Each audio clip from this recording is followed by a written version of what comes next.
And good afternoon to this gorgeous Friday. It's Friday. Well, is it gorgeous? Really, it's raining outside, but in my mind, it is a wonderful Friday.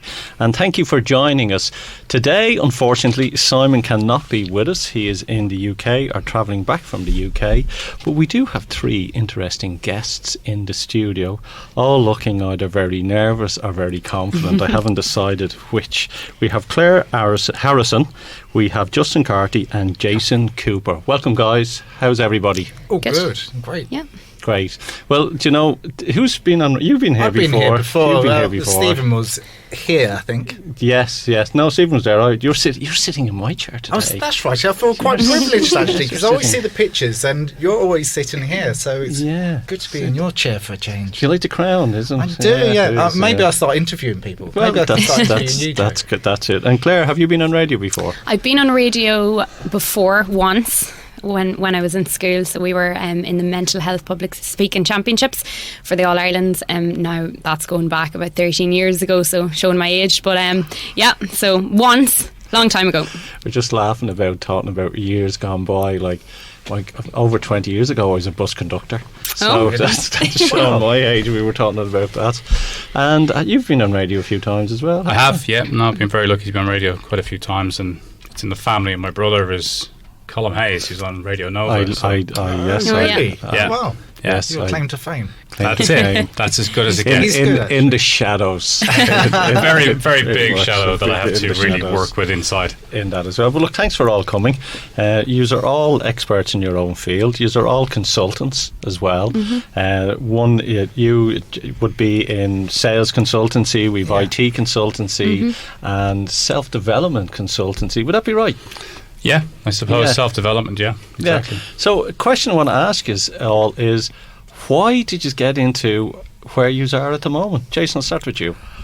Well, I've been into sales and marketing for over 20 years now in the UK, and came over to Ireland in 2003, 2004. Thank you very much and welcome me into the Irish family. And I've always been into studying how people do what they do. And I've done a lot of study over the last 6 years in lots of different areas, including mindfulness, behavioural economics. Neuroscience is quite recent, the study of how the brain works and how you can talk to the buyer's mind as such, and a ton of NLP, neuro-linguistic programming. So the journey begins. The journey is still beginning. It's still learning, and you have to keep on learning. That's the key attribute to it. And you have to find new ways to find out how other people work, because it's all about other people, but it's also about yourself as well. It's interesting because we'll touch back on that in a second. But Claire, yourself as well. How did I get into consultancy? I suppose it was really a thing. I started out in IT probably about 5 years ago, and when I joined Evad, it was really a thing of, where do you want to be or where do you see yourself? I have a background in theatre, so in terms of, I suppose, interacting with people and interacting with clients, it kind of was a fit of, putting my IT experience and I suppose my theatre experience into one. So it was really being able to talk to people, being able to consult with people, on products. So it's basically a thing of, I was kind of told this is your role, and I was either sink or swim, and luckily I swam for my life, and here I am, so almost 2 years on. It's a bit about storytelling, really, isn't it? It really is, uniqueness and telling that story as well, which is a crucial part in all our business. Jason, what about yourself? And you're just back from a holiday as well. You've no real tan. Yeah, you're looking very tanned. Do I? No. Yeah, I don't know. Well, I was in Japan, and so I was the one person leaving Japan as everybody was going there for the World Cup. But I suppose my background and why I came to this point was I've been entrepreneur for 20 years. Prior to that, I was in banking in London. I left banking, set up my own business, and then I've kind of built and sold probably 7 or 8 very successful businesses over that period of time, and each time building upon previous successes, previous capital striving goals, and then ultimately getting to the point where I started to feel that it was relatively vacuous and soulless, and that started to come to my mind. But then some tragedy struck, so I lost a child 7 years ago, and when I lost my son, instead of properly connecting into the realities of those emotions, I built another business. And during that period of time, I got struck with anxiety, post-traumatic stress. So I went back to my studies in psychology, but really I wanted to find an alternative path. So I spent an awful lot of time in Eastern mindset, Eastern philosophy, and that's kind of brought me to this point now over the last couple of years. It's interesting, being Eastern, like I'm master when that would have been in Wing Chun martial arts, which would be in a North Chinese martial art, and really connecting with myself and everything around you as well. So I think we all go through a journey in our lives, and the reason why I asked you all the question was because we all talk about sales and we all talk about consultancy, and we're talking about life journeys as well that we have. For myself, what I've realised, all of them don't really matter. Mm-hmm. And these are all just tools that we all use. But if you want to sort of develop that business or develop yourself, it's discovering the uniqueness of you and who you are. Mm-hmm. And when you discover the uniqueness and you stand into that light or cross that Rubicon, as I call it, and just be you, everything else in your life changes. I totally agree. Yeah, it's really, even your sales and when you're selling, like I'm trained in sales. I've taught sales all over the world. I teach people marketing all over the world as well. But I'm coming into my 50s, and even now I'm getting that ha-ha moment of going, okay, it all makes sense. Yeah. So does it have to happen to us at a later age, or do we try and share this message with people who are in their 20s so they don't just have to go through all the shit that we've gone through, or all the crap that we've had, or the anxiety? Is it possible to do that? I think we all have an anchor moment, a moment of realization, and I think you need to go through the pain and to a certain extent to really understand what it actually means to move forward or to change your life or whatever. I know you can teach a 20-year-old to do something. And I remember some of your questions were, how do young people see things? I think the younger generations want things now. They want instant gratification right now. They want the dopamine hits right now, but they haven't been through the journey. And I think you need to go through the journey to actually start to learn things and start making a change in your life. So what are the biggest challenges that you would have said that you would have had in your life and your business? Open that up to yourself.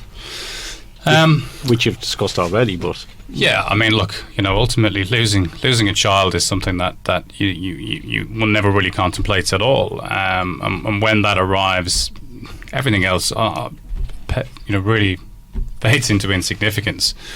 But in the context of the journey and the business, I think ultimately to be successful in business, it's a resilient mindset. And I agree that, it's very hard to necessarily give the insights that we have in our 40s and 50s to a 20-year-old. But what we can bring them to the point is understanding that life will constantly be dealing you a bad hand.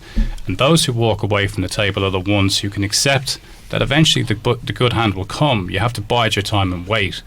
And I think the dopamine hits and desire that people have are all things that we need to be bringing into a narrative now with students, with college leavers, with young people in business, to make them realise that you can't have everything now, but you must wait, and almost to bring in this idea that, do less to accomplish more. Don't be so forthright in your desire to keep pushing forward. Slow it down and listen to your instincts, because that's where the truth is. Mm-hmm. Yeah, and it's interesting because I remember sitting down with my daughter at 17, 18, or someone in her class there was a drug overdose or something, or someone else, and I sort of said, this is part of growing up. There will be casualties as you go along. Some people will make it, some people won't make it, but that is the process, and you have to kind of, these are the things that happen in life on it. What about yourself? What sort of resilience do you put on a daily basis, or anything that hits you that you know that you have to put your best foot forward in business? would it be in terms of when I really need to kind of pull my weight, or in work, or I suppose there's always going to be challenges in the workplace and in your personal life, and that's really something that I think. I moved to Dublin about 9 years ago, and I started college. I'm originally from Monaghan, and I kind of had to really fight for everything that I have in my life now. I was on my own. Don't have any family in Dublin, and it was really kind of, there are challenges, and you might go into one field or one area and think, is this for me, but it's really, if you're comfortable in where you are and you have good people backing you, feel that that's one thing. Since I started working for Evad, they're a great company to work for, and the growth and challenges that we've had in the last couple of years, we've learned from. And I've always struggled with, if anything becomes disorientated in my life or anything changes, I've always kind of struggled in a sense that I don't like change as such, but I'm kind of learning that change can be a really good thing. Obviously, I actually remember my niece, she turned 18 on Wednesday, and I remember her saying to me when she was 14, she goes, I don't know, I'm really stressed out in school, I don't know where I'm going with my life, I don't know what I want to do. And I said, most people don't. You ask, 40 or 50 year old, what are you doing? A lot of people can't answer that. I think that life kind of, things happen to you in your life that are unexpected, and I think that's a great point, because I'm only really now knowing, I'm 50 in 2 months' time. Happy birthday, by the way, today is your birthday. We didn't bring the cake. Try to keep it a secret. We'll have to speak to the engineer now about playing a birthday song. No, please, no. It's not as exciting. The older you get, it's not as exciting. Tell us about it, But yeah, it is funny, because I'm only really now finding myself. I'm probably in my 40s, I probably found myself, and probably in my 60s, but I really now. And remember when, you ask your kids, what do you want to be when you grow up? And they still say to me, I don't know. And ask me when I was 30, what did you want to grow up? And I go, I want to be an adult. I agree. I totally agree on it. But it is a journey that we're all on, and that's a very good point on it. What about yourself? I'm still discovering stuff. This year, my goal was to do a triathlon. I did one in April, so I put myself down for another one. I'm doing another one this Sunday. So I've just been training really hard, and I've been doing a lot of hill running and stuff that I haven't done in years, and swimming. I'm an okay swimmer, but I had to relearn how to swim again. So I'm really looking forward to this Sunday. But it's a mind game, complete and utter mind game. Swimming, business, and exercise, and pushing your own personal boundaries in physical activity is a mind game, because you're constantly playing games in your head, and it's overcoming them just to lift yourself up to the next stage, or to overcome a hill, or to do another 20 more length of the pool, or whatever it might be. Or in business, it's to lift yourself up and just push yourself out there and get yourself out there and speak to as many people as you can, so you get gratification and you get credibility and so on and so forth. So there's a balancing act. There's a balancing act. But swimming, and you're a big swimmer as well. Yeah, I've seen. I jumped into pool for the first time in probably about 10 years on Monday. I realised I can only take a breath on my right side. I nearly had a heart attack. You feel like you're suffocating. Like my son has, he was with Trojan and swam for Leinster and everything, and he can do 4,000 metres. Wow. And I'm in the pool, and I'm towards the end of the first length, I'm flapping around like a lost beach ball in the water.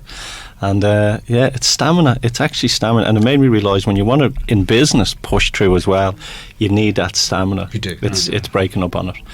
We're going to take a quick break, folks, and we'll be right back after this break. Thank you. And welcome back to Business Eye. I just have someone quickly on the line, and that is Owen Lafferty from Dunleary Enterprise, Ireland. Owen, are you there? Joe, hello. Hello. How are you? How are you keeping? Great.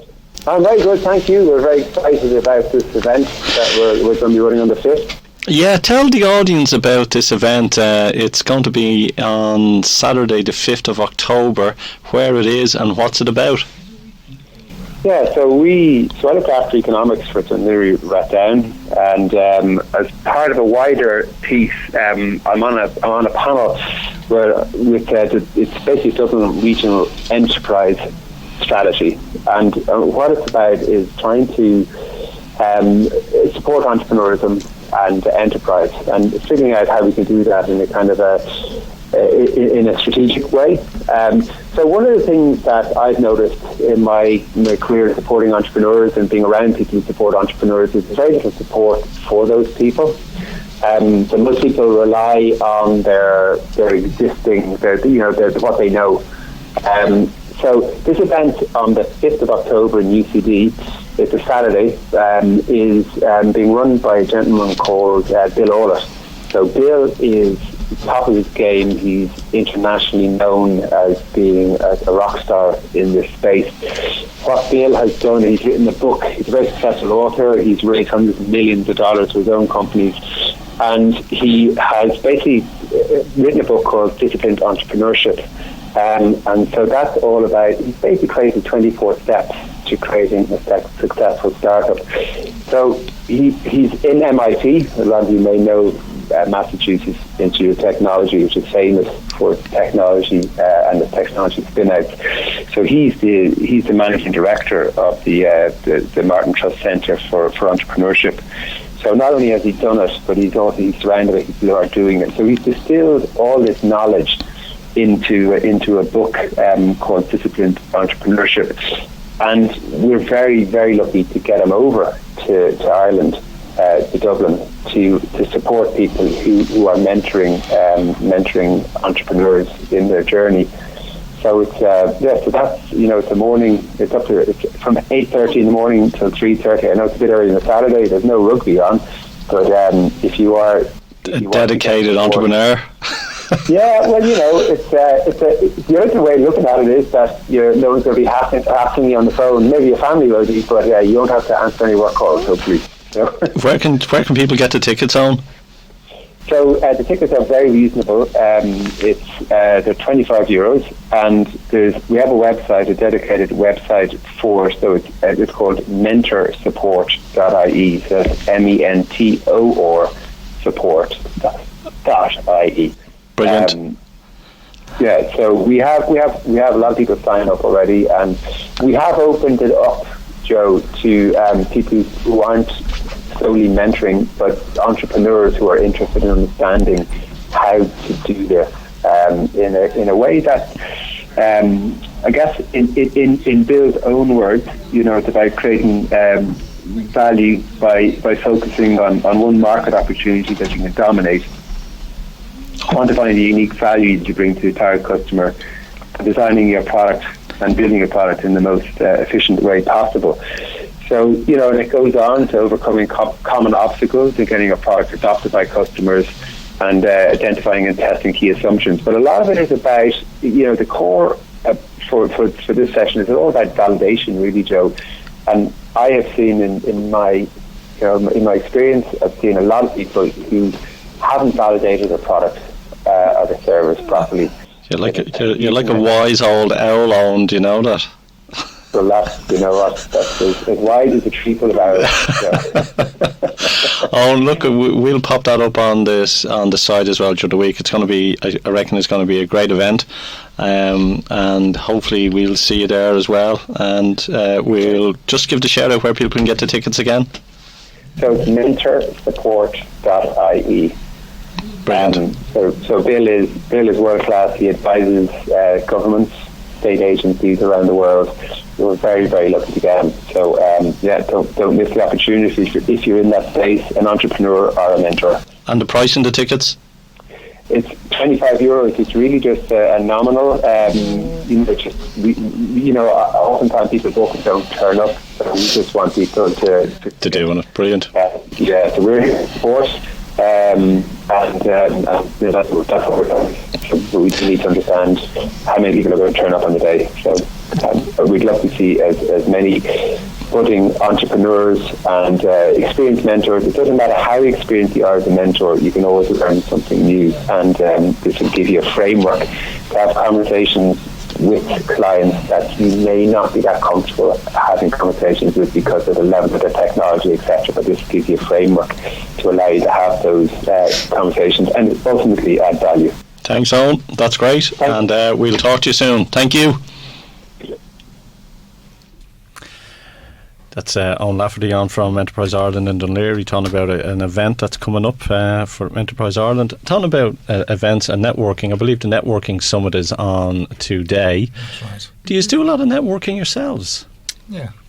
I was at SkillNet yesterday afternoon. I just thought, I haven't never been to this style of event before.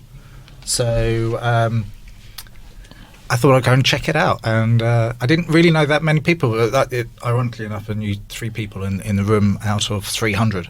So a different audience, from the health executive to a lot of government bodies to lots of independent trainers and lots of different types of people. So it was good. I always like to push myself out of my comfort zone, and that was a little bit out of my comfort zone. Plus, I went to the wrong hotel first.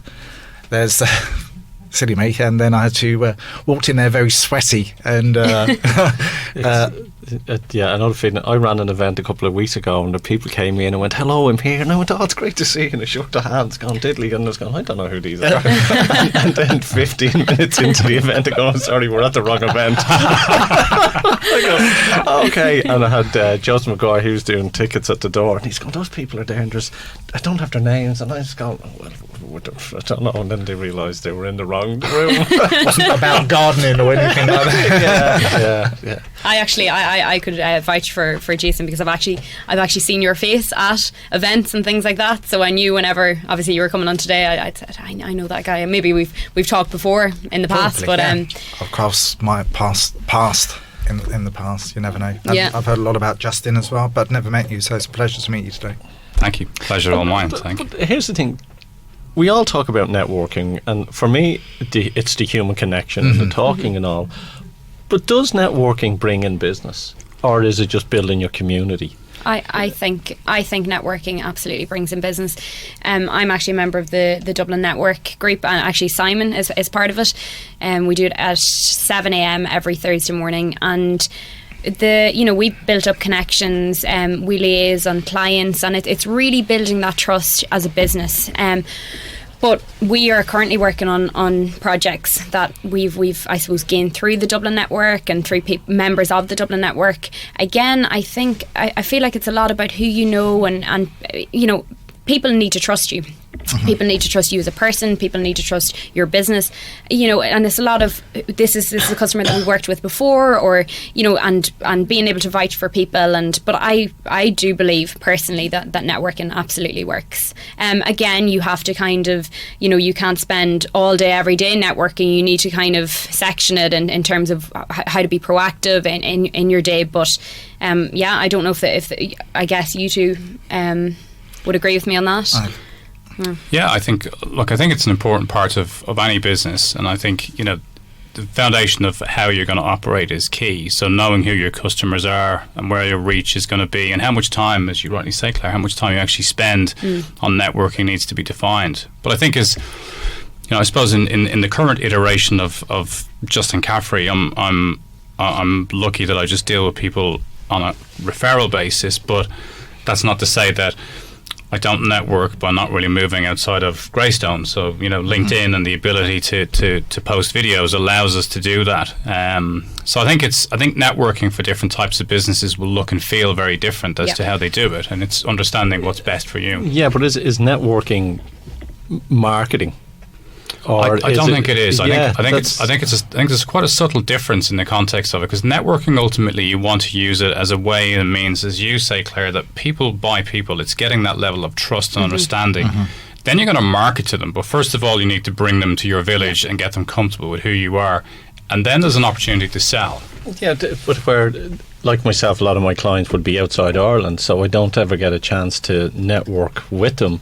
Okay. But they would then see my videos or my posts, and I would reach out to them and then get into having that conversation with them. So as networking, for me, I've turned this show into networking. So I've had a coffee, which is and this is my networking. I've got to the stage I don't like going into town anymore. Yeah, I'm the same. Do you know? If someone asked me to meet up in town, I'm kind of going, can we do a video chat? It's quite. And then on Fridays we'll bring people in and get to know you and everything as well. Where I don't know. I feel like sometimes I'm becoming a grumpy old man, or the commute into town. I think the technology's there, isn't it? I mean, I'm the same. Probably 90% of my work is not in Ireland. Probably even more than that, to be honest. And you can still build a relationship with people on video conference. Absolutely. Provided you're open, and I only work with people who I feel are going to be open to the forum too. But if everybody's engaged, the distance can be easily overcome. Talking about technology, like I remember the first time we did Skype video, and you'd have someone on and go, we're doing Skype, and they're all excited, and you click onto something and go, hello, and you go, hi. It's really wooden here, isn't it? There's the delay. But now that the technology has just got really, really good. And Claire, with yourselves and your company that you work with, is it something that you work in hardware and software and doing the networking for companies? Is it something that you see growing as part of the networking, that people now are doing more video conferences or connecting online than offline? Absolutely. I mean, audio conferencing is hugely important to businesses. We have clients primarily in Ireland, but also clients that are based across Europe, the UK, the USA, and again, they are heavily dependent on audio conferencing, audio visual tools. I know with Microsoft, they're pushing Teams, and we recently done an event actually over in the Microsoft headquarters, just based on how people can kind of, I suppose, interact over audio conferencing. I was recently in a meeting as well where somebody couldn't make the meeting, stuck in traffic. It was one of these things where you can dial in from your mobile. You've got your laptop. You can do voice conferencing. You can do video conferencing, and it's really kind of if you got the app. It's really just dialing in and being able to. Obviously, you need to train your staff how to use it, and it's one of these things where people need to get used to it. But it's hugely important, and obviously, every industry is very heavily dependent on IT, and that's kind of. Is there more and more companies now going into the cloud? I remember when cloud came out and it was a big talk. I was saying it earlier. We were at a conference with Microsoft. It was 7-8 years ago, and at the time they said cloud computing is going to be worth $5 billion to the country. Yep. And everyone going, "Oh, this is amazing." It says we're using cloud. Like my Gmail is cloud. Yeah. Yeah. But it was the new buzzword. Is there more and more people having servers in the cloud, or are they still holding their database sitting in their office as well? So it's really a mix. Again, I'd say, to be honest, 85% maybe of our clients, 80% would be hybrid cloud. So they would have the on-site server, the on-site backup, and then maybe cloud backup. Then essentially cloud. People. I've been out to businesses before, and they've said, "Where is the cloud? We don't know where it is." It's essentially just a data center somewhere else. And some people kind of go, "Oh, historically it was that thing of if I can't see it, and I don't know where it is, and I don't trust it." We do. Obviously, we're collaborating a lot with Microsoft. We're doing events. Azure is huge at the moment, and a lot of our, I suppose, cloud backups would be AWS, Azure, Viatel. So we're looking at virtual desktops at the moment. Obviously, Microsoft are yet to kind of announce their date as to when they're doing that. Other companies have actually kind of, I suppose, brought that out, and we've been looking at that. But yeah, it's a thing of, I suppose, in 10 years, I mean, IT is constantly moving and constantly changing, and that's why in Evad, we're constantly, we have our staff on training. If it's over in Microsoft, if it's with HP, Dell, whoever it is, we need to stay on top of where technology is moving, because our customers are asking the questions. We have customers asking you and saying, we want to move to the cloud, and it's really that kind of question as to why do you want to move to the cloud. In terms of, it may be a thing in 10 years where, your on-site server is really kind of, again, an historical piece, but it's just keeping up to date and figuring out, again, it's tailored towards your industry. And, how many people are in your industry? Is it cost effective for your... Talking about industries, Justin, you're, like myself, self-employed. everything that I'm sure you have and I have in our business is in the cloud. The only thing that we have is a laptop that we switch on, and everything else is. And I can recall when I was setting up my business and running, like it used to be, you'd be costing $3,000 a month to keep your business running, and now it's costing $500 to keep it running. It's amazing. Like, I remember buying email automation systems. I think it was the first in the country that bought Infusionsoft. I don't know if any of you know Infusionsoft. And I paid $4,500 for that, and then the payments on that was €200 a month. And now I no longer have it. I have another system called Active Campaign, and it's $20 a month on it. So technology is moving faster. We all thought that we were going to get rid of paper, but I think we're using more paper now than ever before as well. But it's amazing how everything. All I have now is my laptop. I switch it on, and everything is there. And people say, "Have you got stuff backed up?" And I go, "Well, no, I do and I don't, because most of my stuff is, if not on my computer, it's in Dropbox or it's in email." Would you be the same on that? Yeah, very much so. I mean, I think, I'm very passionate about an environmental perspective as to what we can do, and I think the more we can move to an internet cloud-based solutions, the less we rely on paper. And I probably work nearly everything from my phone. I mean, I have therapy coaching sessions with people in Australia, and it's on my phone. I don't need to be with them. I don't need to see them. I write copious notes when I'm on a call with somebody, but then I just send them into a secure server. So I think we've all moved to the point where we can be so little reliance on it. And I remember buying a telephone recording system for an investment management business in the UK. We paid £350,000 to have a compliant telephone recording system, and like now you probably buy that for, I don't know, you probably just lease it for £50 a month. So it's extraordinary how little cost, and I think, but it's great as a barrier of entry for those people who are thinking about getting out and run their own business. If you work from home in your spare bedroom, you can run your business now with negligible amounts of cost. You can take bigger risks than 20 years ago, definitely. Yeah, I think it's if you have clarity is the key to it on it. Absolutely. With yourself, I know that you were in Dublin. We're going to take a break now in about 30 seconds, but a lot of your business run on cloud, on base? Pretty, it's always run on cloud, really. So everything's backed up in the cloud. So phones, use your phone, mobile, Skype, whatever. It's just so easy. It really is easy. And I've been in the startup world for off and on for the last few years, and there's always something new coming up there that you can use and go, well, that's going to make my life a bit easier now, whatever that might be. You've just made me realise I run my business on my phone. That's really what I do. It's and I think that's the beauty of coaching.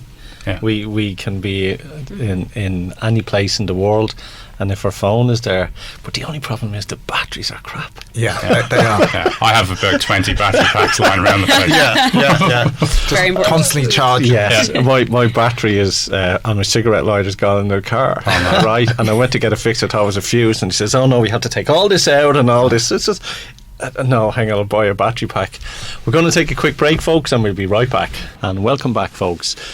We were just talking there before the break about companies, and we were talking about technology, cloud-based, but there's one thing that I want to sort of jump back into, which is very important, and that is how people are operating on a day-to-day basis. And we talk about working environments, and we're talking about happy working environments. We can talk about the stress that employees or employers, entrepreneurs may carry on a day-to-day basis. So I just want to hop on and maybe just about a good working environment, because Claire, you were telling us on the break that you work in a very good working environment, and I know there are toxic environments out there. Give us your take on it. So I suppose when I came up to Dublin and when I finished college, it was one thing that I always said to myself, that I'd never get stuck in a job where I was unhappy, or I hated waking up to go to, because as I spoke to actually earlier with Jason, life is too short for that. And So one thing I suppose in Evad we have grown quite massively in the last kind of year, and it's like we're like one big family, and we understand that things can get busy. Things are tough. The industry, everybody's very busy, and again, it's hard-working ethics and having that kind of team that work together. We're, in terms of how I would describe Evad, as it's a, I suppose, an environment where you want to work in. Like every day I wake up, and no day is the same for me, because again I'm out on the road, but I love coming into the office. I love the people I work with. Dave started this business 15 years ago, and he was one of the most senior engineers at the time in the country, and I think what his vision for the company was to just have a good team that work hard, and you can see it. I can see it in the productivity, our client bases, how we work, how we manage clients.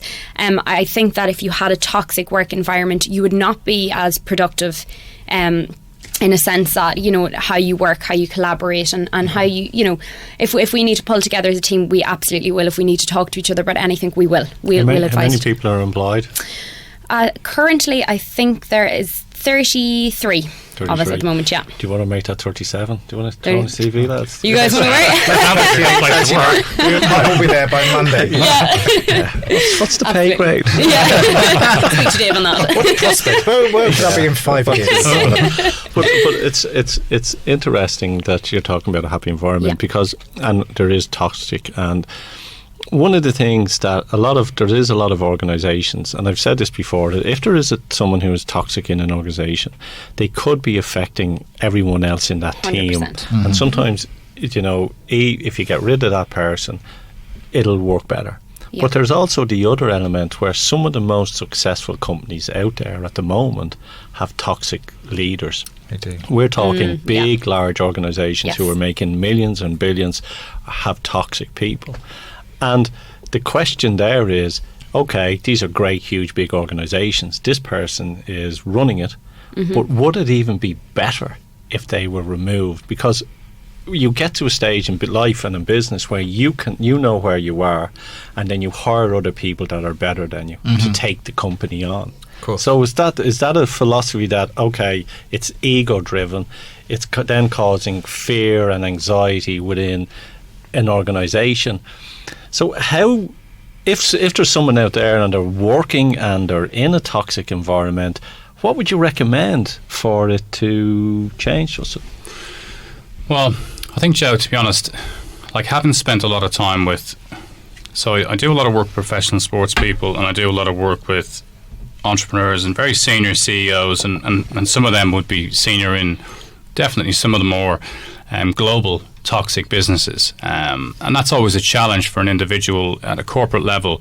And stress and anxiety impacts these people the same way as it does, somebody's working in a corner shop or somebody's working in an office environment. We have this level of stress and anxiety, and I think the toxicity in the context of a business is built up around the culture rather than the individuals. Now, if you look at a business where there is a problem with toxicity, and if you are feeling that it's impacting you, my general advice is, can you change it and get out? The time before we used to say, stick with it, stay at it. The people who will drive businesses at the top level will stick at it and stay with it.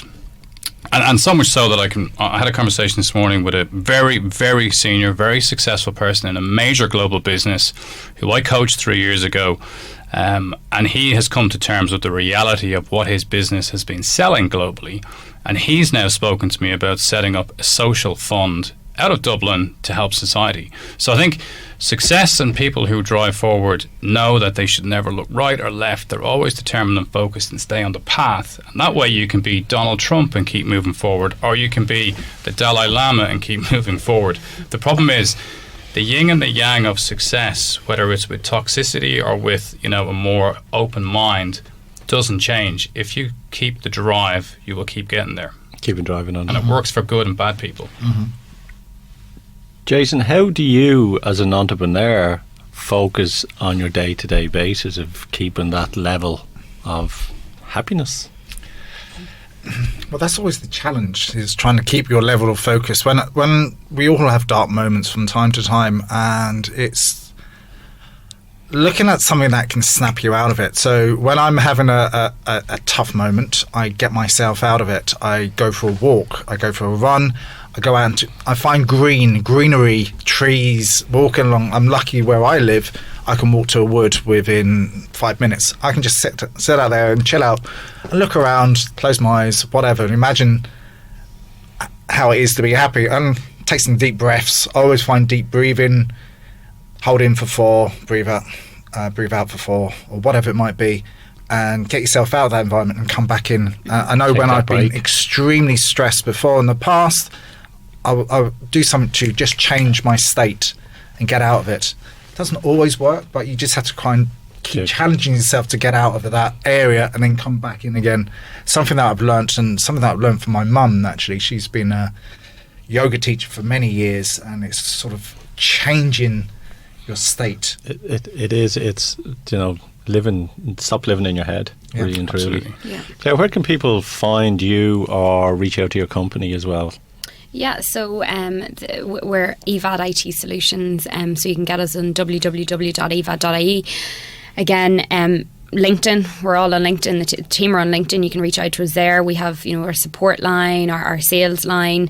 Really, I suppose you can contact me. Again, you'll find me on the LinkedIn page for Business I. Yeah, I'm happy to talk to anybody that, even if somebody has a question for me and just literally has a couple of questions that they want to ask, feel free to fire it on to me. Yeah. Justin, yourself? Type in Justin Caffrey, Caffrey, into Google, and it's all there. LinkedIn, Instagram, You've got podcasts, a band member somewhere in America called Justin. The good thing about having a name like Justin Caffrey is that there isn't a whole lot of us around, so Google finds me quite easily. I'm actually, if you put in Jason Cooper, is the drummer of The Cure. So you'll see that. So you remember that, firstly. But where can people catch you? LinkedIn is my number one source. My website, I need updating. It's what I'm doing now to what I was doing then. It's slightly changed, but I'm jasoncooper.ie. Also working in collaboration with a company called braintrust101.com. Very interesting company using knowledge neuroscience about storytelling and story selling and understanding how the brain works. It works on as well. Yeah. That's it, folks, and another Friday. Is after flying in. That was really quick hour. Sort of touching on a couple of subjects, and you can catch myself, Joe Dalton, .ie. Until next week, have a super weekend, and hope we do great in the rugby. Until then, take care, folks. Bye.